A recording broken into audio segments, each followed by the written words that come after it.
इंदसदवंदियाणं तिहुवणहिदमधुरविसदवकाणं अन्तातीदगुणाणं नमो जिनाणं जिदभवाणं।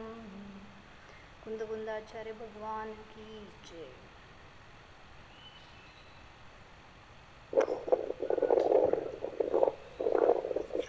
गाथा झाली होती 85 संग्रहामध्ये 54 नंबरची गाथा आहे. काय बघितलं होतं मागच्या गाथेमध्ये की जीवाचे जे 5 असाधारण भाव आहेत त्याच्या अपेक्षेने जीवाला वेगळे वेगळे विशेषण दिले की जीव साधी अनंत आहे, अनादी अनंत आहे, साधी शांत आहे, अनादी शांत आहे, अशा प्रकारे.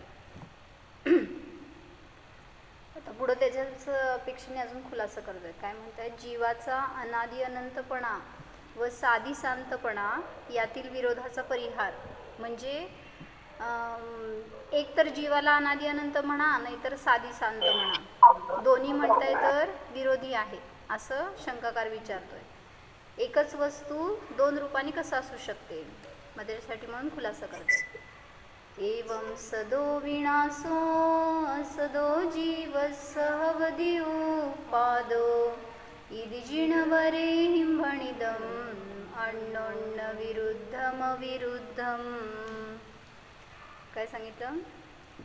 एवं सत विनाशः, अशा प्रकारे सतः विनाशः, अशा प्रकारे सतचा विनाश, आणि असतः जीवस्य भवति उत्पादः, असत असणाऱ्या जीवाचा उत्पाद होतो, सत असणाऱ्या जीवाचा नाश होतो आणि असत असणाऱ्या जीवाचा उत्पाद होतो.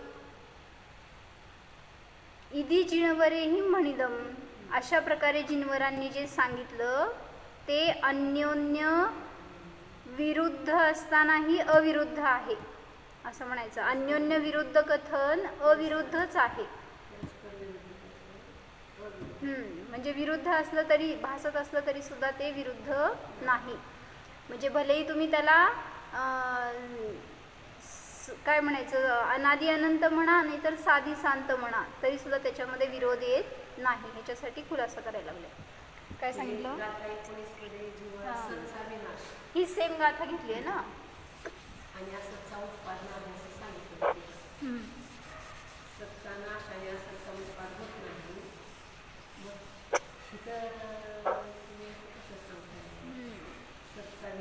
खुलासा करणार आहे त्यांनी टीकेमध्ये सगळा. सोनाली, हॅलो, व्हिडिओ ऑफ करा काकी.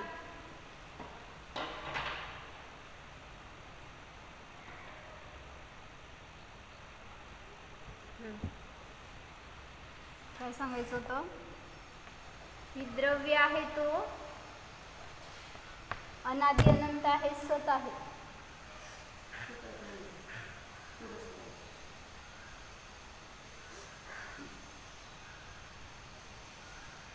त्यांच्या जागेत बसलोय ना, त्यांच्या जागेत येऊन बसलोय.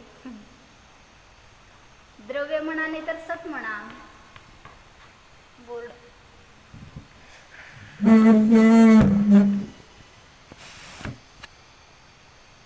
द्रव्य आणि पर्याय. मग द्रव्य आहे तो शाश्वत आहे, काय म्हणायचं, त्रिकाली सत आहे, आणि पर्याय आहे ती क्षणिक सत आहे.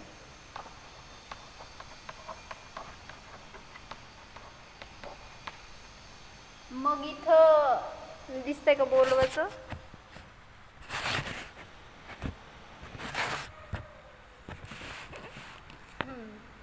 मग इथं काय सांगायचंय, महाराजींनी चार्ट दाखवले ना न्यायदीपिकेमध्ये की अनेक मतवादींनी द्रव्य आणि पर्यायाचं स्वरूप वेगवेगळं मानलंय.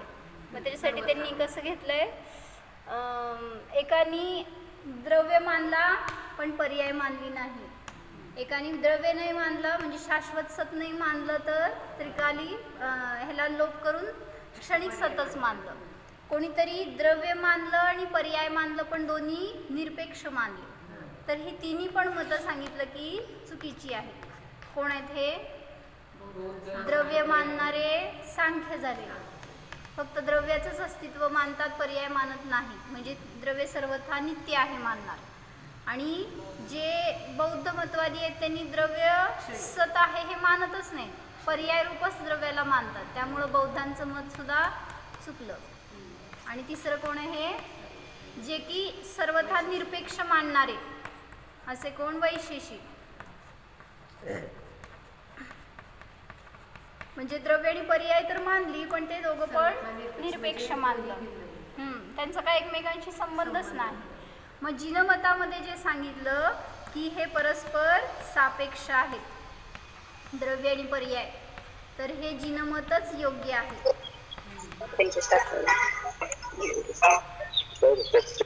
नाही काल बसला होता ते सांगितलं. मग काय सांगितलं इथं की द्रव्य सापेक्ष पर्याय असते आणि पर्याय सापेक्ष द्रव्य असतं. काय म्हणले, द्रव्य आणि पर्याय हे दोन्ही एकमेकांना निरपेक्ष नसतात. जर निरपेक्ष मानलं तर बाधा येणार. मग म्हणून तिथं काय घेतलं आता की सतचा विनाश म्हणतायत आणि असतचा उत्पाद म्हणतायत. आता कसं लावायचं, सत म्हणजे द्रव्य आणि द्रव्यगुण पर्यायांची चर्चा चालू आहे. मग द्रव्य असतं ते कसं असतं, त्रिकाली सत असतं. म्हणजे महाराजांनी एक चार्ट करून दाखवलाय, त्याच्यामध्ये द्रव्य आणि पर्याय म्हणजे काय आपल्याला माहीत नसतं फार. म्हणजे आता सामान्य आपण जेव्हा शास्त्र शिकतो त्यावेळेस जीव असा, जीवाचं विशेषण हे असं सांगितलं जातं किंवा प्रत्येक द्रव्याचं विशेषण. पण त्यात द्रव्य काय, पर्याय काय, त्यांचा स्वभाव काय असतो ह्याच्यासाठी म्हणून चार्ट दाखवला महाराजांनी. थोडंसं विश्लेषण त्याचं करते पहिल्यांदा, म्हणजे त्यांना समजेल. म्हणजे आता आपण कोण आहे, 6 द्रव्य आहेत एकूण विश्वामध्ये. त्यात आपण आहे ते जीवद्रव्य. आणि बाकीची ही जे दिसतंय सगळं जे विजिबल आहे त्याला म्हणायचं पुद्गल द्रव्य. त्याच्यामध्ये चेतना नसते, ते अचेतन आहेत. स्पर्श, रस, गंध, वर्ण हे त्याचे गुण आहेत. आपले गुण ज्ञान, दर्शन, आनंद हे आपले गुण आहेत. ह्याच्यात आनंद आहे का, ह्याच्यात आहे का, हे सगळं दिसतंय तुम्हाला वर्किंग कंडिशनमध्ये आहे. पण ते वर्क कधी करतंय, जेव्हा जीवानी बुद्धी घातली त्याच्यामध्ये आणि काहीतरी टेक्नॉलॉजी बनवली, तर जीवाचंच कार्य आहे वास्तविक, ते ह्याचं नाही आहे. कम्प्युटर ग्रेट आहे का, जीव ग्रेट आहे? जीव का बरं, कम्प्युटर काम करत आहे. म्हणजे जीवाच्या बुद्धीचं कार्य आहे ना ते, त्याचं त्याला काय सुचणार आहे, काय कळणार आहे. मग म्हणून तिथे सांगितलं की जीव हे द्रव्य आणि त्याची पर्याय म्हणजे काय, त्याच्यासाठी द्रव्याचा अंश कळण्यासाठी म्हणून एक चार्ट करून दाखवलंय महाराजांनी. थोडंसं विषयांतर झालं तरी पण समजून घ्या, थोडं नवीन आहे त्यांना सांगते. बोर्डवरचं तुम्हाला दिसायचं, बरं जाऊ दे, किती दिसतंय तेवढं ग्रहण करा. तर याच्यात काय सांगायचं होतं मला की तुम्हाला दिसतं का, इथं या नाही तर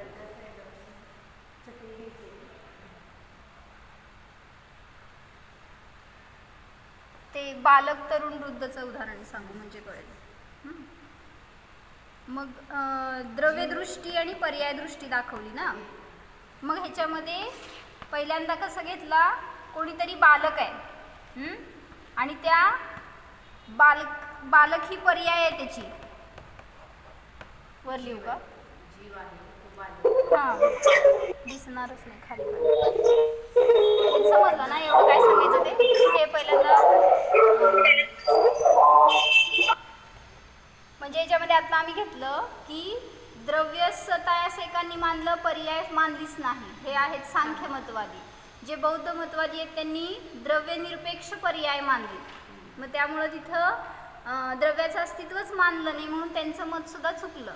आणि जे वैशेषिक मतवादी आहेत त्यांनी द्रव्य निरपेक्ष पर्याय आणि पर्याय निरपेक्ष द्रव्य मानलं. त्यामुळं हे दोघांचे प्रदेश भिन्न मानले, त्यांना समवायांनी संबंध होतो असं मानलं. त्यामुळं हे पण मत सर्वथा एकांतवादी असल्यामुळे चुकीचं आहे. आणि जे फक्त जिनमतच असं आहे की त्यांनी सापेक्षता मानली आहे. द्रव्य सापेक्ष पर्याय असते म्हणजे काय हो, म्हणजे द्रव्य मानलंय पण द्रव्य हे सर्वथा वेगळं असतं असं मानलं नाही. म्हणजे पर्यायाला तिथं लोप करून टाकला, अभाव करून टाकला असं नाही. तर द्रव्य आहे तिथं पर्याय सुद्धा आहे. फक्त मुख्य गौण विवक्षा म्हणा किंवा प्रधान आणि गौण असं म्हणा, तर जेव्हा द्रव्याची विवक्षा असते त्यावेळी त्रिकाली सत म्हटलं आणि पर्यायाची विवक्षा असते त्यावेळेस तिथं क्षणिक सत मानलं. त्यामुळे हे सापेक्ष मत असल्यामुळं त्याला बाधा येत नाही. म्हणून आत्ता जे प्रकरण चाललंय तर त्याच्यामध्ये त्यांनी काय घेतलंय, सतचा विनाश होतो आणि असतचा उत्पाद होतो. हे वाक्य बरोबर आहे का नाही नका की? कसं काय? आता आचार्यांनी सांगितलेलं चुकीचं कसं असणार? म्हणजे पर्यायापेक्षा त्याचं की पर्याय नष्ट म्हणजे नवीन पर्याय उत्पन्न होतो. सतचा उत्पाद आणि असतचा उत्पाद कसं म्हणायचं? हे पर्याय अनेकांतमतवादीचं उत्तर कसं असणार? विचार करू. म्हणजे सतचा विनाश आणि असतचा उत्पाद हे म्हणलेलं बरोबर आहे का नाही? कथनचित एवढं उत्तर द्यायचं म्हणजे चुकणार नाही. म्हणजे सतचा विनाश होतो की नाही? होतो. असतचा उत्पाद होतो का नाही? होतो. सतचा विनाश होतो का? नाही. आणि असतचा उत्पाद होतो का? नाही. सगळं बरोबर आहे. तुम्ही हो म्हणला तरी बरोबर आहे, नाही म्हणलं तरी बरोबर आहे. फक्त अपेक्षा लावून सांगितलं ना. मग हे जे सांगितलंय या गाथेमध्ये आता, सतचा विनाश होतो म्हणजे काय? द्रव्य सत आहे तर त्याचा कथनचित विनाश होतो आणि असत आहे पर्याय तर त्या नसलेल्या पर्यायाचा उत्पाद होतो. हे कथन कुठल्या न्यायाच्या अपेक्षेने? सतचा विनाश आणि असतचा उत्पाद होतो. कुठल्या न्यायाच्या अपेक्षेने? नाही सांगा की कुठला नाही. 7 नंबर चार्ट मधला नाही सांगा. नाही तर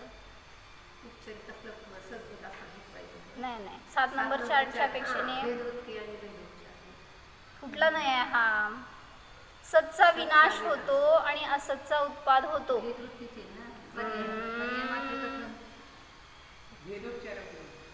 आता तुम्हाला काय करावं? हा, अभेदोपचार आहे. कारण काय? सत असणार द्रव्य त्याचा विनाश म्हणतोय म्हणजे एका पर्यायाशी अभेद करून दाखवलं द्रव्याला आणि त्याचा विनाश मानला. आणि तर असतचा उत्पाद म्हणजे पर्यायाला द्रव्याशी अभेद केला आणि पर्याय नसलेली उत्पन्न होती म्हणून द्रव्याचा उत्पाद म्हणला. त्यामुळे ते अभेदोपचारामध्ये एका पर्यायातून अखंड द्रव्य किंवा द्रव्याला पर्याय रूप करून त्याचं कथन करून दाखवलं. पण अखंड द्रव्याचं आहे ना हे कथन. सतचा विनाश म्हणजे द्रव्यच नष्ट झालंय आणि असत म्हणजे नसलेलं द्रव्य उत्पन्न झालं असं म्हणतोय. त्यामुळे हे सगळं कथन कुणाचं आहे? अभेदोपचाराचं आहे. अशुद्ध निश्चय नयाचं आहे म्हणा चालतंय. तर आता हे काय झालं सगळं तुम्हाला सांगते बरं का. काय नाही समजलं असेल तर पुसू का? मग ह्याच्यासाठी क्षीरसागर महाराजजींनी चार्ट केले छोटे असे छान समजण्यासारखे चार्ट आहेत. मग त्याच्यामध्ये त्यांनी खुलासा केला आहे की हा आंबा आहे, म्हणजे कैरीची पूर्वीची अवस्था आहे, छोटंसं कैरी आहे समजा, आणि हा त्याच्या पुढचं पिकलेलं आहे आणि हा सडलेला आंबा आहे. मग त्याला आकार बदलायचा का? बोल बोल बोल बोल करा. हां चला, सडलाय बरं का, समजून घ्या. तर आता हा याला बघण्याच्या 2 दृष्टी असतात. एक म्हणायचं द्रव्य दृष्टी आणि एक म्हणायचं पर्याय दृष्टी. तर द्रव्य दृष्टीने काय सांगितलं? हे द्रव्य प्रत्येक गुणांनी सहित प्रत्येक अवस्थेमध्ये जसंच्या तसं आहे. म्हणजे काय? ह्याच्यामध्ये कुठले गुण आहेत? स्पर्श गुण आहे, रसगुण आहे, गंध गुण आहे आणि वर्ण गुण आहे. तर हे सगळे गुण या या अवस्थेत पण आहेत, पुढं सगळ्या अवस्थेमध्ये आहेत. स्पर्श, रस, गंध, वर्ण जसेच्या तसे कॉन्स्टंट आहेत. म्हणजे जरी ही अवस्था बदलली तरी सुद्धा हे गुण त्याच्याबरोबर जसेच्या तसे असतात. पण मग काय बदललं ह्याच्यामध्ये? तर या गुणांच्या पर्याय बदललेले असतात. त्यामुळे ही स्पर्श गुण आहे. स्पर्श गुणाची कुठली पर्याय आहे? कठीण, म्हणजे कैरी आहे ना ही, त्यामुळं कठीण आहे म्हणून सांगितलं. मग याचा रस कसा आहे? रस म्हणजे चव, तर ह्याचा रस आंबट आहे. गंध कसा आहे? आंबट. गंध आंबट असतो का? सुगंध नाही तर दुर्गंध असतो. मग सुगंध आहे म्हणा, आता दुर्गंध नसल्यामुळं एक काय तर असणार. आणि वर्ण कसं आहे? हिरवा आहे. आता या अवस्थेमध्ये या गुणांच्या अशा पर्यायी तर दिसून येत आहेत. मग द्रव्य दृष्टी सांगते की हे द्रव्य स्पर्श रसगंध वर्ण वाल आहे. पण पर्याय काय सांगते की या द्रव्याची अशी पर्याय या अवस्थेमध्ये आहे. ह्या गुणाचे हा पर्याय. हां, मग या पर्याय चेंजेबल असतात. पण हे द्रव्य असतं हे कॉन्स्टंट व्ह्यू दाखवतं, म्हणजे द्रव्याचं जे शाश्वत स्वरूप आहे ते दाखवणारं असतं ते द्रव्यदृष्टी म्हणायचं. आणि जे बदलणारी अवस्था आहे त्याला म्हणायचं पर्याय दृष्टी. मग द्रव्यदृष्टीने द्रव्य त्रिकालामध्ये एक समान आहे. कुठल्याही अवस्थेत असू दे, कुठल्याही रूपात, कुठल्याही कंडिशन्समध्ये असले तरी सुद्धा ते जशाच्या तसं आहे. त्याचा हे स्पर्श रसगंध स्वभाव कधीच सोडत नाही, कधीच. आणि मग जेव्हा पर्याय दृष्टीने पाहतो त्यावेळेस इथं ही अवस्था आहे तर एका क्षणात सुद्धा परिवर्तन होत आहे. पण आता आपण स्थूल समजण्यासाठी या कैरीचा गोड आंबा झाला, पिवळा. आता याच्यामध्ये सांगा काय काय पर्याय असणार. स्पर्शाची पर्याय ही कठीण होती ना, ती आता इथं मऊ झाली, बरोबर. रसाची पर्याय कशी असणार, गोड. गंध सुगंध आणि वर्ण पिवळा रंग झाला. मग आता हा हिरवा रंगवाला आंबा नष्ट झाला आणि पिवळा रंगवाला आंबा उत्पन्न झाला असं म्हटलं तर बरोबर आहे का चुकीचं आहे? बरोबर आहे. बरोबर आहे का चुकीचं आहे? कथनचित. का बरं? सर्वथा नष्ट झालं नाही आहे. हे कैरी पूर्ण नष्ट झाली आणि मग आंबा उत्पन्न झाला असं नाही आहे. कैरी तशीच्या तशी होती, त्याची अवस्था चेंज झाली आहे फक्त. त्यामुळं हिरवा ही पर्याय नष्ट झाली आणि पिवळी ही पर्याय उत्पन्न झाली. पण हिरवा म्हणत असताना द्रव्य पूर्ण बघतोय आपण, म्हणून त्याला म्हणलं अभेदोपचार. आणि मग ही हिरवी अवस्था नष्ट होऊन पिवळी अवस्था आली. आता ही अवस्था पुन्हा बदलली आणि हा आंबा सडला. आता सांगा स्पर्श. हां, कसला स्पर्श असतोय? बिलबिल कसं लिहू आता? मऊ मऊ लिहिते. जास्त मऊ. नंतर रस काय आहे त्याचा? बेचव झालं ना, तर चव नाही राहिली त्याला, त्यामुळं ते बेचव झालं. गंध कसा आहे? दुर्गंध यायला लागला त्याचा. आणि वर्ण कसा आहे? काळा पडला किंवा काय लाल पडला असं. तर त्यामुळं ही अवस्था त्याची बदलली. आता हे सगळं तुम्हाला या परिचित उदाहरणावरनं सांगतायत की एक द्रव्य त्याच्या गुणांच्या अपेक्षेने जसंच्या तसं राहतं, पण पर्यायाच्या अपेक्षेने ते परिवर्तनशील असतं. मग आता याच्यावरून जीवावर घटवून दाखवलं महाराजांनी. आता समजा कोण आहे? बालक, तरुण आणि वृद्ध आहे. एका जीवाच्या 3 अवस्था आहेत. तर जीव आहे तो कॉन्स्टंट जशाच्या तसा आहे सगळ्या अवस्थेमध्ये. त्याच्यामध्ये कुठले गुण आहेत? ज्ञान, दर्शन, आनंद, सुख, वीर्य, हे सगळे अनंत गुण आहेत. हे कुठल्या अपेक्षेने? द्रव्यदृष्टीच्या अपेक्षेने. मग आता त्याच्या पर्याय कशा बदलल्या? जेव्हा बालक होता त्यावेळेस त्याच्याकडं किती ज्ञान? हां, तर सांगितलं त्याच्याकडं अल्पज्ञान आहे. पुढं आनंद, सगळं ज्ञान अल्प म्हणजे सगळं. हां, म्हणजे तिथं कसं लावलं महाराजांनी? अर्थ एक एक वेगळे वेगळे मिथ्या दर्शन वगैरे असं लावलंय. हां, बरं. म्हणजे बाह्य वस्तूमध्ये आनंद मानतो त्यामुळं खोटा आनंद आहे, आनंदाभास आहे. हाच बालक तरुण झाला आणि हाच वृद्ध झाला. मग त्याच्यामध्ये काय साडीचं काय ठरलंय का? मग त्याच्यामध्ये काय झालं? ज्ञान, विशेष ज्ञान वाढलं ना. तरुण झाला, शास्त्राचं अध्ययन केलं, थोडंफार जिनवाणीतून त्याला ज्ञान प्राप्त झालं, नंतर कला समजली. हां, वेदविज्ञानाची कला समजली आणि तो सम्यक दृष्टी झाला. तर इथं हा बालक असताना मिथ्यादृष्टी होता. अल्पज्ञान, मिथ्यादृष्टी आणि दुःख होतं.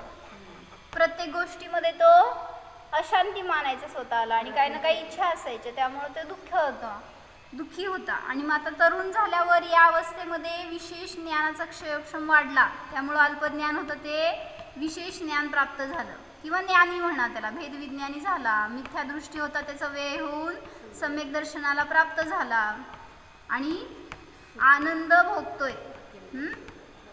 अतिंद्रिय आनंदाला प्राप्त केलं त्यांनी. त्यामुळं तरुण अवस्थेमध्ये या पर्याय बदलल्या. ज्या पूर्व अवस्थेमध्ये होत्या. आता तीच अवस्था बदलली आणि वृद्ध झाला तो. वृद्ध झाल्यावर ज्ञानाचा अजून विशेष क्षयक्षम प्राप्त झाला.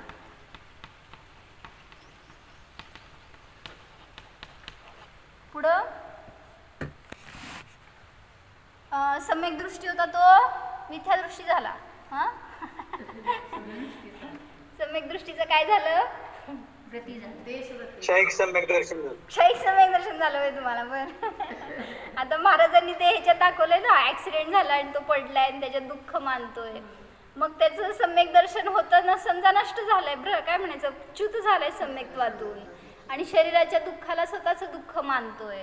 अशी अवस्था त्याची घेतली. तर आता जाऊ दे, आपण ज्ञानी वृद्ध घेऊ. त्यामुळं हा सम्यक दृष्टीचा आहे आणि पर्यायामध्ये अतिंद्रिय आनंदच भोगतोय. त्यामुळं भलेही पर्याय बदलली तरी सुद्धा जीवाचे गुण हे शाश्वत असतात. द्रव्य दृष्टीने पाहिले तर द्रव्य हे जसंच्या तसं राहतं. फक्त पर्याय दृष्टीने बघताना त्याच्यामध्ये बदल झाला. म्हणून पर्याय बदलली म्हणून मी सर्वथा बदललो असं नाही. तुमची अवस्था बघा. पूर्वी बालक अवस्थेमध्ये काय होतो, आता तरुण अवस्थेमध्ये आणि पुढं वृद्ध अवस्थेमध्ये आपलं रूप काय असणार आहे. हे बहिरंगामध्ये शरीराचं रूप नाही सांगायचंय. तुम्ही म्हणजे जीव आहात. तुमचं नाव काय? जीव. करेक्ट. कसं काय विसरला नाही? नाही तर तुमचं नाव काय म्हटलं पहिल्यांदा आपण शरीराचं नाव सांगतो. मग माझं नाव जीव आहे. मग कुठेही गेलो तरी सुद्धा मी जीव आहे. तुम्ही काय म्हणायचं, तुम्हाला जॉब मिळाला, आनंद झाला का नाही? त्यांनी म्हटलं आजपासून तुम्ही कामाला यायचं नाही. काय झालं? दुःख झालं. जीव नष्ट झाला का नाही? जीवाचे गुण नष्ट झाले का नाही? सुख नष्ट झालं की. तर ती सुखाची अवस्था बदलली फक्त. म्हणजे आनंद हा गुण होता, सुख हा गुण होता, तर त्याची अवस्था बदलली आणि दुःखरूप झालं परिणाम. पण तरी सुद्धा जीव आहे तसा आहे. फॉर एक्झाम्पल तुम्ही आत्ताच्या कंडिशनमध्ये घ्या. तुम्ही आत्ता काहीतरी झालं आणि क्रोध आला तुम्हाला. क्रोध किती वेळ राहतो? का बरं? कारण ते कंडिशन वाईज येतो. त्याला आगंतुक म्हणतात. म्हणजे बाहेर काहीतरी परिस्थिती झाली आणि आपल्याला क्रोध आला. म्हणजे तो म्हणजे आपला स्वभाव नाहीये. मग तो नष्ट होतोय. मग जे जे नष्ट होतं ते आपलं रूप नसतं हे सांगायचं ह्याच्यातून. हे सगळं म्हणजे याचं रूप आहे का? याचं रूप हे आहे. मग आपण बघायचंय कुठं? याच्याकडं बघायचंय, याच्याकडं नाही. ज्याचं लक्ष याच्याकडं असणार त्याला नियमाने आकुलता आणि दुःख असणार पर्यायामध्ये. सांगा. बालक करून वृद्धच्या ऐवजी तिर्यंच, नारकी, देव, स्वर्गातला ह्या कुठल्याही अवस्था असल्या तरी त्या क्षणी बोला. ज्ञानदर्शन सुख निर्विकार. चार्ट म्हणजे जिनवाणीचे हार्ट आहे 11 अंक 14 पूर्वीच. ते समजलं तर आनंद आहे, अन्यथा सर्व दुःखच आहे. बरोबर. ते काय सांगतायत की एक एक चार्ट जे महाराजजींनी बनवलेत ना, संपूर्ण जिनवाणीचा हार्द आहे. म्हणजे तुम्ही एवढ्या चार्टला शिकलात तरी जिनवाणीचं सगळं ज्ञान झालं आपल्याला. आम्ही जे आत्ता 50 गाथा शिकल्यात ना, तुम्हाला ह्याच्यातनं सगळं समजलं. एवढं समजलं ना, 50 गाथा शिकलात तुम्ही. आम्ही याला महिने शिकायला लागलोय. म्हणजे एवढाच त्याच्यातून गाभा काढायचा आहे आपल्याला. दृष्टी बदलायची. बोला की. जी आपली नित्य पर्यायावर दृष्टी असते त्यामुळे सारखं आपण सुखी दुःखी होतो. तर ती पर्याय बदलत असताना सुद्धा जे शाश्वत आहे त्याच्याकडे बघायचं आणि त्यामुळे कधीच दुःखी होणार नाही. आणि हे जिनवाणीचं सार आहे की जी पर्याय दृष्टी विनश्वर आहे. म्हणजे नष्ट होणाऱ्या वस्तू आहे त्याच्याकडे बघितले दुःखच होणार.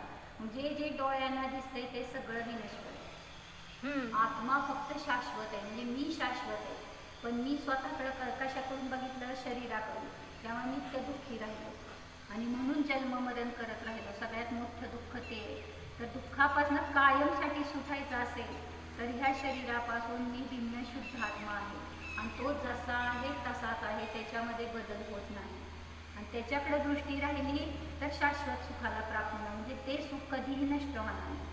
मग भगवंतांची मूर्ती तेच सांगते. काय सांगते? त्यांच्याकडे काय आहे? निर्ग्रंथ आहेत ना. मग काय आहे? का त्यांनी सगळं सोडलं म्हणजे सुटलं? कारण ते म्हणले ह्याच्यामध्ये माझं सुख नाही, माझा आनंद नाही, माझं ज्ञान नाही. बरोबर आहे का? हे आपल्याला सुख कशात भासतंय? बाहेर धन असेल तर सुख आहे, जॉब असेल तर सुख आहे, घरात परिवार व्यवस्थित असेल तर सुख आहे. असं आपण परिभाषा सुखाची बाहेरून करतोय, पण वास्तविक सुख कुठे आहे? ज्याच्यात मानतोय त्याच्यात नाही आहे, ज्याच्यात आहे त्यात मानत नाही आहे. म्हणजे म्हटलं ना, काय त्या विहिरीत पाणी असेल तर पोहऱ्यात येणार आहे, नसेल तर पोहरा टाकून सुद्धा, बादली टाकून सुद्धा उपयोग नाही आहे. मग सुख माझ्यात आहे तर मिळणार आहे मला, नाही तर नाही. म्हणून त्यासाठी एक्झाम्पल कसं सांगितलं होतं की एखाद्या, तुम्हाला समजा एखादी डिश आवडते आणि तुम्ही जेवता येते, तीच डिश आहे समोर तुम्हाला जेवायला आणि खूप आनंद येतोय ती खाताना तुम्हाला, आणि मग त्यावेळेस ते ग्रहण करताना आत्ता सुख भोगतोय, लाडू आहे समजा खातोय आणि त्यावेळेस सुख भोगतोय. सुख आलं का नाही? आलं. आता तुम्हाला फोन आला, घरामध्ये कोणाचा तर ॲक्सिडेंट झाला आहे किंवा काहीतरी तुमचा रिझल्ट आला आहे, तुम्ही फेल झाला आहे, तोच लाडू खाताय, काय झालं? का बरं? ती सुखाची वस्तू होती का नाही? मग का दुःख झालं? तोच लाडू खातोय, तीच फिलिंग चालू आहे, अजून टेस्ट पण जिभेवर तीच आहे, तरी सुद्धा का दुःख आलं लगेच पुढच्या पर्यायात? हां, मग सुख कुठं होतं? त्या लाडूत होतं ना, ही मान्यता होती आपली. मग सुख होतं माझ्यामध्ये, माझ्या ज्ञानामध्ये, मी ती फिलिंग मी करत होतो म्हणून सुखी होतो. हे मला मिळालंय, मी आनंदी आहे. आता पुन्हा ज्ञान बदललं की लगेच दुःखी झालो. मग तेच सांगायचं आचार्यांना, सुख जिथं आहे ना तिथं भोगा तर निरंतर सुखी. मग बाहेर तुम्हाला काही न्यूज मिळू दे तरी सुखी. मग ते म्हटलं कोण सेठजींची गोष्ट सांगते आम्हा, काय सांगा? त्याचं नुकसान झालं तरी तो जैसे थे, आणि फायदा झाला तरी जैसे थे. म्हणजे ते मोठे त्यांचे जहाज होते, 6-7 जहाज होते आणि त्यांचं सारखं ट्रान्सपोर्टेशन असायचं काही ना काही बिझनेसच्या संदर्भात. आणि ते ज्ञानी होते सेठजी. आणि मग त्यांच्या नोकरांनी येऊन एक दिवस सांगितलं काय की म्हणले न्यूज अशी आली आहे की आपले 7 जहाज बुडालेत. म्हणजे किती मोठं नुकसान झालं. त्या मुनीमला, त्या काय म्हणायचं असिस्टंटला, त्याला दुःख. तो म्हणते किती मोठं नुकसान झालं, काय करायचं आता असं जाऊन. सेठजी तटस्थ, ठीक आहे झालं ना, जे झालं ते झालं, ठीक आहे एवढंच म्हणले आणि गप्प बसले आणि त्यांचं कार्य करत होते जे काय. आणि परत थोड्या वेळाने 1 तास 2 तासांनी न्यूज आली की जे सगळे जहाज बुडाले ते आपले नव्हते. आता येऊन सेठजींना पळत पळत तो आनंदाने सांगतोय काय की जे जहाज बुडाले ते आपले नव्हते, आपण सगळेजण सेफ आहे, आपलं सगळं धन सेफ आहे. आता सेठजींना आनंद व्हायला पाहिजे नको? मग अशी दुःखी झाले नव्हते, त्यामुळं आता आनंदी पडले. सेठजी म्हणाले ठीक आहे. म्हणजे अशी ज्ञानीची दृष्टी असते. बहिरंगात पर्याय बदलली, सुख दुःख काही पण क्षणिक असेल बहिरंगात, तरी सुद्धा तो स्वभाव दृष्टीने स्थिर असतो. त्यामुळे त्याला त्या कंडिशन्समध्ये फरक पडत नाही. मग तेच प्राप्त करायचं आहे आपल्याला. ते ज्ञान आपल्याजवळ असेल ना, मग बहिरंगात काहीही असू देत पर्याय, त्याच्यामध्ये आपण सुखी राहतो. मग सुख भोगायची कला दाखवताय तिथं आचार्य. तुमची दृष्टी सतत मी ज्ञान दर्शन आनंदवाला आहे याच्याकडं असेल तर यालाच धर्म म्हणायचं. ज्याच्यामध्ये आनंदाची कला दाखवली जाते, याच्याकडं पाहिलं तर आनंद आहे, याच्याकडं पाहिलं तर दुःख आहे. म्हणून पर्यायाकडं पाहू नका, त्याला धरू नका, ते म्हणजे माझं रूप मानू नका. आपण आत्ता स्वतःला मनुष्य मानतोय, स्त्री पुरुष मानतोय, हे मानणंच दुःखाचं कारण आहे. कारण पर्याय नित्य बदलणारे आहे. आणि जर असं मानलं काय ते सुखी दुःखी झालं तर त्यामुळं कर्माचा बंध होतो. राग द्वेष आणि मोह क्रोध, आणि कर्माचा बंध झाला की नियमाने उदय येणार, आणि उदय आला की परत आपण सुखी दुःखी आलो. म्हणून सांगितलं की कर्माचा उदय शरीरामध्ये आहे, कर्मामध्ये आहे, मी त्याच्यापासून भिन्न शुद्धात्मा आहे. असं धारा जर सतत चालू राहिली तर आपण त्या कर्मबंधनापासून सुटणार, कायमचे सुटणार. त्याला म्हणते समता. हा म्हणजे बाहेर पर्याय तर नित्य बदलणारे, सारखे प्रसंग बदलते का नाही, एकसारखे राहत नाही, पण त्या प्रसंगामध्ये जो स्थिर राहतो त्याला म्हणतो ज्ञान. कारण तो काय म्हणतो, ही परिस्थिती चांगली असो वाईट असो, ही निघून जाणार आहे, ही तर शाश्वत आहे. जसं याच्यामध्ये ज्ञान नाही, म्हणून याच्यामध्ये सुख आनंद गुण नाही. मी माझ्यामध्ये ज्ञान आहे, जाणतोय मी ना, मला वेद. ते दरवाजाला दाखवू नका, ह्याला दाखवा. ह्याच्यात ज्ञान आनंद नाही. म्हणजे हे शरीर आहे ना, मेल्यावर ह्याला जाळता का जीवाला जाळता? जीव तर निघून गेलेला असतो. मग ते निघून गेल्यावर वाटतंय आपल्याला की याच्यातून जीव गेलाय, पण असेपर्यंत जीव म्हणून कुठं बघतोय ह्याला? ह्याला जिवंत बॉडीज काय म्हणायचं आपण, जिवंत शरीर म्हणतो. शरीर जिवंत नसतं ते तर जेव्हा जसं मेल्यावर आहे तसंच आत्ता पण आहे. त्यात असणारा तो जीव आहे ना, तो वेगळा आहे त्याच्यापासून, त्या वेगळ्याला बघायचं आहे आपल्याला. तसा वेगळा बघायचा आहे, असं याला पकडून अटॅच्ड बघू नका. तर मग ही दृष्टी म्हणजे सम्यक दर्शन सांगितलं. ही दृष्टी म्हणजेच अतिंद्रिय आनंदाचं ज्ञान, कला, सुख भोगण्याची. म्हणजे फक्त मिथ्या मान्यता बदलायची, जे आपण म्हटलं ना, मी डोळ्याने जाणतो. बरोबर आहे का नाही? प्लेगाला डोळे आहेत का? आहेत. आहेत. मग जाणतंय का ते? म्हणजे हम्म. लक्षात येतं की काय निघून गेलं म्हणून त्याला आपण जाळतो, त्याची किंमत शून्य झाली. पण जोपर्यंत जीव आहे तोपर्यंत किंमत कुणाला देतोय? शरीराला. ते चुकतं. मग ते मेल्यावर वेगळं बघण्यापेक्षा आत्ता वेगळं बघा. त्याला म्हणतात तर मेल्यावर पण आनंदच, जग म्हणजे आनंदानेच राहणार आपण. शरीर सोडलं. आपण मेलो तरी आणि आपल्यातलं कोण मेलं तरी सुद्धा. म्हणजे तुम्हाला हे ऐकायला मिळालं किंवा इथं तुम्हाला येण्याचे भाव झाले, ऐकायचे भाव झाले किंवा असं संयोग मिळाला समजा, ह्याच्यासाठी काय कारण? तुम्ही केलेले भाव, आणि ते भाव करणारा जीव आहे, शरीर नाही आहे. शरीराला मंदिरात येण्याचं पुण्य काय म्हणायचं, फळ मिळत नाहीये, मला मिळतंय ना, सुख मला मिळतंय. ज्याची भाव आहेत त्याला हां, जेव्हा भगवंतांकडे बघतोय त्यावेळेस तिथं मला सुखाचा अनुभव होतोय. टक लावून बघितलं का देवाकडं? मग ते बघा, त्याच्यातनं सांगतायत भगवान काय ना काय उपदेश, तर तसं ग्रहण करा. ते म्हणतायत मला दर्शन करत बसू नका, मी जे करतोय ते तुम्ही करा. काय करतोय मी? सुनीता काकी जाणतोय ना, हां, मी जाणतोय तर तुम्ही पण जाणा. तुम्ही बाकीचं काय करायला जाताय ना म्हणून दुःखी आहात. संसार करताय का नाही? करताय म्हणून दुःखी आहात. ते होतंय. करू शकत नाहीये तुम्ही, होणार आहे ते. तुम्हाला करायचं तर भरपूर असतं, पण सगळं होत नाही. का बरं? कारण ते त्याच्या योग्यतेनेच होणार असतं परिणामन. मी करणारा नाहीये त्याच्यामध्ये. मी काय करतोय मग? सगळीकडे आरशासारखा तटस्थ जाणतोय फक्त. त्या आरशासमोर कोणी पण येऊ देत, त्याचं प्रतिबिंब फक्त दाखवायचं कार्य आरसा करतोय. त्याला चांगलं करायचं, त्याचं रूप खराब आहे, कुठंतरी काय लागलं काळं म्हणून. जसं ते मागं सांगितलं होतं ना उदाहरण, काय अमिताभ बच्चन काय केला, दारू पिऊन आला होता आणि त्याला डोक्याला काय जखम झाली होती, मारामारी करून आला होता आणि जाऊन आरशासमोर बसला म्हणे. आणि मग काय झालं, आणि मग तिथं रक्त यायला लागलं होतं ना, मग त्यांनी काय केलं, ते चिकटपट्टी आणली आणि आरशाला लावली तिथं बरोबर कुठं लागलं होतं ना. कमी झाली का नाही जखम? का बरं? लावलं की जिथं लागलेलं तिथं. हां, इथं लागलं होतं तिथं लावलं म्हणल्यावर कधी कमी व्हायचं. मग तसंच आहे, तुम्ही पण सगळं इथं याला इलाज करत बसलाय. आहे इलाज कुठं करायचं? कुठं? जीवाला. सुख पाहिजे जीवाला, तुम्ही सगळं शरीराला पोचवताय. शरीराला पैसा पाहिजे, खायला प्यायला पाहिजे, झोप पाहिजे, विश्रांती पाहिजे, चैन पाहिजे, सगळं या शरीरासाठी चाललंय. याचं सुख म्हणजे माझं सुख मानताय. म्हणून तिथं सतचा विनाश होतोय आणि असतचा उत्पाद होतोय प्रत्येक समयाला. सत आहे ह्याची जाणीवच होत नाहीये. मग करायचंय तुम्हाला फक्त सत आहे ह्याचं भावभासन. मी आहे, खाताना पण मी जाणतोय, न खाताना पण जाणतोय. इथं बसलाय तरी जाणताय.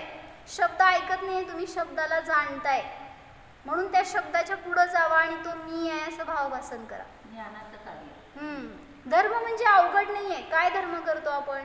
धर्माची परिभाषा माहित नाहीये कोणाला आज. इतकं सगळं वाचणं, काहीतरी उपास तपास, खूप व्रत संयम करणं म्हणजे धर्म आहे, ही खोटी मान्यता आहे, चुकीचे विचार आहेत. मग करायचं काय धर्म म्हणजे? तुम्ही विचारा. माहित आहे धर्म म्हणजे काय करायचं आपल्याला? काय करायचं असं धर्म म्हणजे? धर्म म्हणजे वस्तूचा स्वभाव. मी पण एक वस्तू आहे ना, माझा स्वभाव काय जाणणे, पाहणे, त्या रूपाने परिणमन करणे, त्याला म्हटलं धर्म. जसं साखरेचा स्वभाव गोड आहे, ती कधी गोड स्वभावाला सोडते का? नाही. तसा आपण आपला स्वभाव सोडतो आणि म्हणून दुःखी होतो. म्हणून भगवान काय करते, स्वभावाला सोडत नाही. अशी अवस्था आहे का कधी आशीर्वाद देताना वगैरे? नाही. स्वभावशी तन्मय आपल्या स्वभावाला तेच आपल्याला. कधी ऐकून माहिती असेल मुनिराजांवर उपसर्ग येतो, त्यांना काहीतरी संकटामध्ये फेस करावं लागतं. गळ्यात साप टाकला, नाहीतर काय त्या उष्ण दागिने आणून घातले अंगावर, डोक्यावर. काय केलं त्या समयामध्ये? सुख होतं का दुःख होतं मुनींना? मग दुःखी असते तर मोक्षाला गेले असते का? मग सुख होतं का दुःख? सुख होतं. मग घालून द्या बघू दागिने अंगावर, गरम गरम. आपण सुखी नाही राहणार का? त्यांची दृष्टी कुठं होती? त्या सोन्याच्या दागिन्यांमध्ये. ते पोळतंय, या शरीराला त्रास होतोय, याच्याकडे दृष्टी नव्हती. मग बाहेर भलेही प्रसंग तसा आला तरी सुद्धा त्यांचं ज्ञान स्थिर होतं, स्वभावाकडं होतं, हे निघून जाणार आहे. म्हणून काल आपण काय वाचलो, विपत्ती मोक्ष का कारण. नाही विपत्तीमध्ये ज्ञानी आनंद मानतो. काय म्हणलं होतं, काय वाक्य जिथे होतं? विपत्ती नाही तिथे मोक्ष हा, नाही. जिथं विपत्ती नाही तिथं मोक्ष नाही. मग तुम्हाला विपत्ती पाहिजे का मोक्ष पाहिजे का बाहेर अनुकूलता पाहिजे? हा, असं विचारायला पाहिजे. चुकलं. जेवढी अनुकूलता असेल ना तेवढं तुम्ही मोक्षापासून दूर आहात. धर्माकडे येत नाही. हा, जेवढी प्रतिकूलता आली घरामध्ये, काहीतरी आपल्याला धर्म आठवतो. वियोग झाला कोणाचा, आपल्याला शोकाचं वातावरण आहे, त्यावेळेस धर्म आठवतो लोकांना. आणि तेच धन भरपूर आलं, काहीतरी उत्सव आहे, घरात सण आहे, धर्माकडे लक्ष नसतं, त्यावेळेस सगळं भोगाकडे लक्ष असतं. मग म्हणून सांगितलं की बाहेर परिस्थितीनुसार धर्म नाही आहे. धर्म कसा आहे, शाश्वत आहे, प्रत्येक परिस्थितीत जसाच्या तसा राहणार आहे. मग त्या धर्मस्वरूप आत्म्याला बघणं हे खरं धर्म आहे. आणि मग तसा मी आहे हे जाणतात मुनी, म्हणून उपसर्गामध्ये स्थिर राहू शकतात, स्माइलिंग असतात, सतत प्रसन्न. जसं म्हणलं ना, त्या श्रेणिक राजाने गळ्यात साप टाकला त्या मुनींच्या, 3 दिवस तो साप तसाच होता मेलेला. मग त्याला अनेक मुंग्या लागल्या आणि ते मुनी असे ध्यानस्थ बसलेले स्थिर तसेच. असं नाही केलं की काढून टाकलं दुसरीकडे जाऊन बसले, असं नाही. ते उपसर्ग समजून असे बसले. का बसायचं तसं, काढून टाकायचं, साधनाच करायची होती. ठीक आहे, मी त्याला दोष देत नाही. त्याचा प्रतिकार केला की परत म्हणजे शरीराचं सुख हे काढल्यावर सुख आहे असं मानलं असतं तर ते असं केलं असतं. पण त्यांनी शरीराकडे नाही लक्ष दिलं त्यावेळेस. हे उपसर्ग आहे, कोणीतरी मुद्दाम माझ्यावर केलंय, त्याला मी विरोध करायला गेलो तर पुन्हा तसंच भोगावं लागणार. आणि मग ते तसेच बसून राहिले. मग तो मेलेला साप खायला मुंग्या आल्या आणि त्यांनी सगळं शरीर पोखरलं मुनींचं, सगळीकडे जखमा केल्या. आणि हे कळलं चेलनीला, त्यावेळेस तिने येऊन उपसर्ग दूर केला, म्हणजे करायला लावला असं. मग त्यावेळेस मुनी ध्यानस्थच होते तेव्हापासून आतापर्यंत. मुनींना माहीत नव्हतं का कोणी साप टाकला, कोणी काढला वगैरे. समोर दोघं पण उभारलेत, श्रेणिक राजा आणि त्याची बायको चेलना. मग त्यावेळेस त्यांची दृष्टी कशी होती, हा उपसर्ग करणारा आणि हा दूर करणारा, अशी दृष्टी नव्हती. दोघांना पण जीव म्हणून बघितलं, दोघांना समान आशीर्वाद दिला. आणि एवढ्या त्यांच्या परिणतीचं फळ की श्रेणिकाचे भाव बदलले. म्हणजे काय, मला वैर करणारा समोर उभारलाय, तुम्हाला कळलंय की त्याच्यामुळे तुमच्या बिझनेसमध्ये नुकसान झालंय, तुम्ही काय रिॲक्ट करणार सांगा त्याला? आपण त्याला असं दुश्मन म्हणूनच बघतो. हे आपलं चुकतंय. आणि मुनींची दृष्टी तशी नसते म्हणून ते सुखी राहत आहेत. का दुश्मन नाही तो, कारण ते आपल्याच परिणामाचं फळ. आपण तसं केलेलं आहे, त्याचा उदय आता आलेला आहे, याचा स्वीकार केला तर कशाला उत्पन्न होईल. क्रोध करणे म्हणजे काय? हा? क्रोध करणे म्हणजे काय सांगावं? काय क्रोध करना मतलब दूसरों की सजा, दूसरों के गलतियों की सजा स्वयं को देना. काय म्हणले? दुसरे की गलती. मी क्रोध करणं म्हणजे, आता मुनी आहे मी समजा, आणि त्यांनी माझ्यावर उपसर्ग केलेला समोर उभारलाय श्रेणिक राजा, आणि मी त्याच्यावर क्रोध करणं म्हणजे काय, त्यांनी चूक केली त्याची सजा मी स्वतःला देतोय. क्रोधी मी झालो म्हणजे त्याचं फळ कोणाला मिळणार आहे? मलाच. त्यांनी पाप केले आणि मी का फळ भोगायचं? मग तुम्ही स्थिर राहून बघा की तो सहजतेने परिवर्तन करतं, त्याचे परिणाम सहज बदलतात.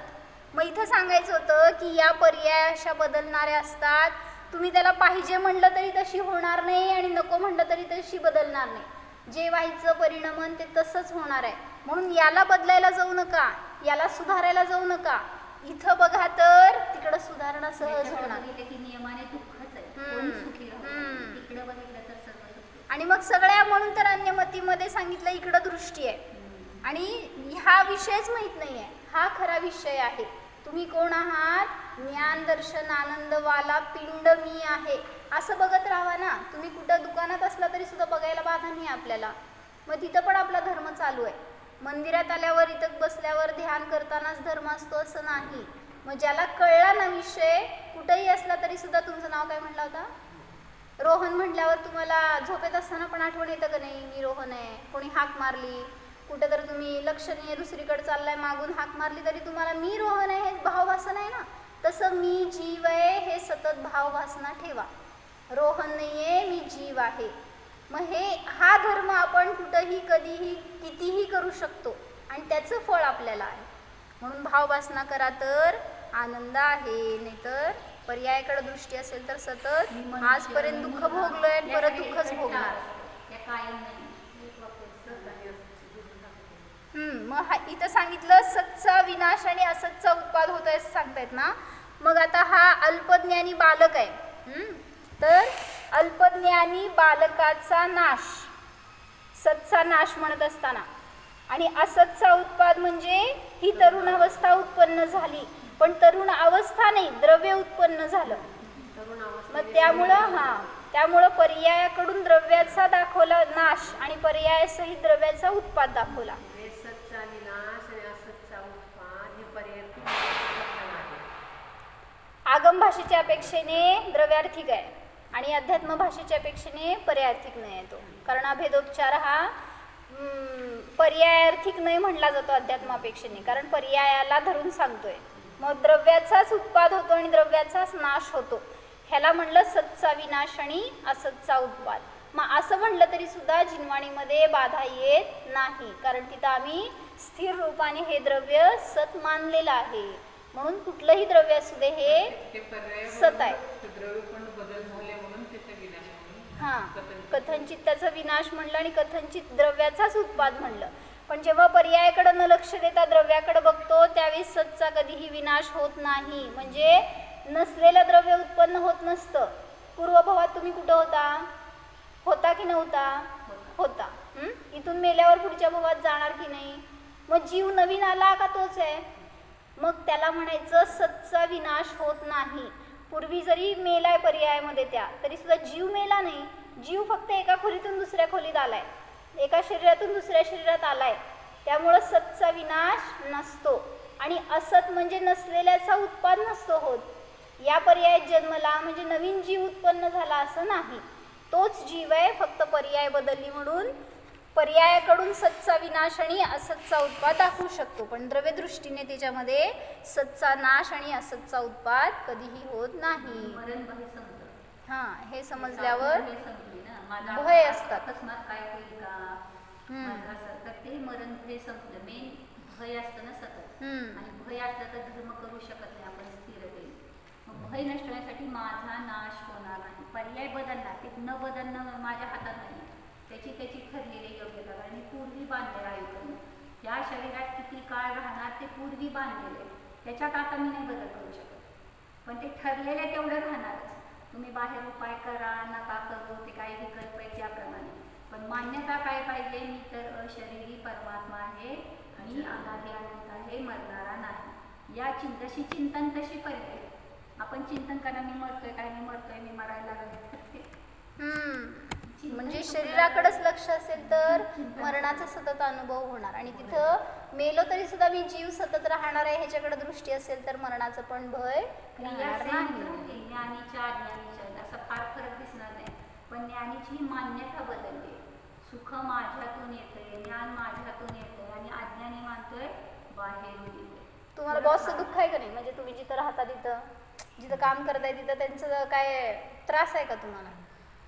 म्हणजे काय तुम्हाला म्हणले की नाही आज तुम्हाला थांबावंच लागेल, किंवा नाही आज तुम्हाला शक्ती काय समजा रोग झालाय आणि त्यांचं दबाव आहे तुमच्यावर की तुम्ही आज जायचं नाही, आज तुम्हाला एवढं काम करावं लागणार आहे असं. मग त्यावेळेस तुम्हाला तिथं काय अनुभव? मला किती शरीरात त्रास आहे तरी पण मला हे करावं लागतंय, म्हणजे हे माझे शत्रू. म्हणजे आपण त्या दुःखाचं कारण आपण हे मानत नाही, आपले परिणाम आहेत हे मानत नाही, ते दुःख देत आहेत असं मानतो. हेच चुकीचं आहे आपलं. मग एवढ्या परिणामांना बदला तर जीवन बदलतं. म्हणजे दुःख देणारं बाहेर कोणीही कधीही काहीही नसतं. कोणीही दुःख देणार नाही आपल्याला. हे एवढं ठाम निर्णय ठेवला ना, कधी दुःखी होणार नाही आपण जीवनात. म्हणून सुखमय आहे असं जाणा. हो. ज्ञान दर्शन आनंद गुणस्वरूपोऽहम् चित्स्वरूपोऽहम्. ओम